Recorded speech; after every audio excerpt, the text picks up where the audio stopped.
Hello, welcome to my channel. Today we're looking into the disappearance of Sarah Ann Norfleet, female Asian, June 20th, 1993, Bountiful, Utah, 18 years old.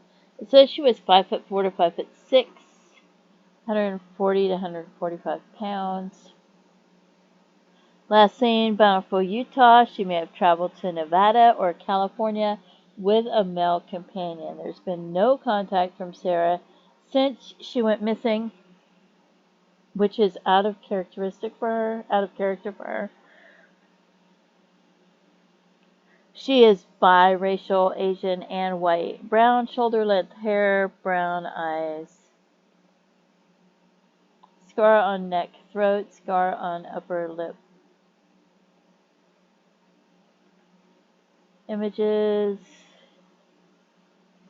Actual photo. Actual photo. Oh, that one's tiny. Okay. Let's see. I pulled this one up. 2011.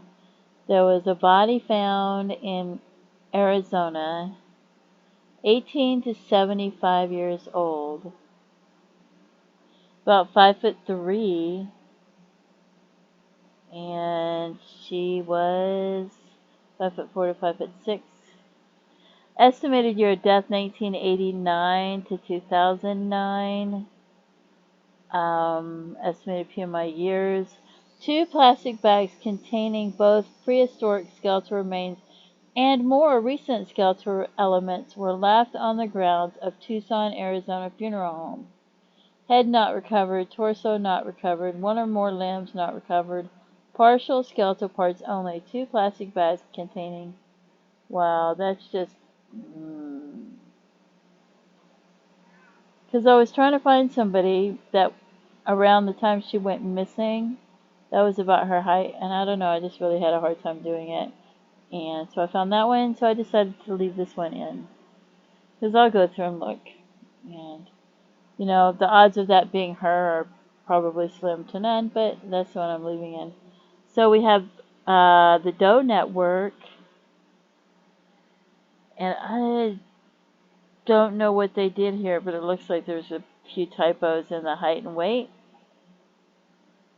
And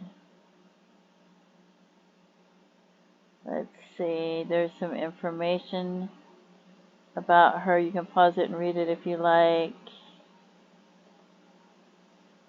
It says she was last seen with a girlfriend at a party at 5 Points Mall on June 20th. After the party, the pair apparently visited the Bountiful Recreation Center, where Sarah's girlfriend called her father, who then dropped Sarah at her home.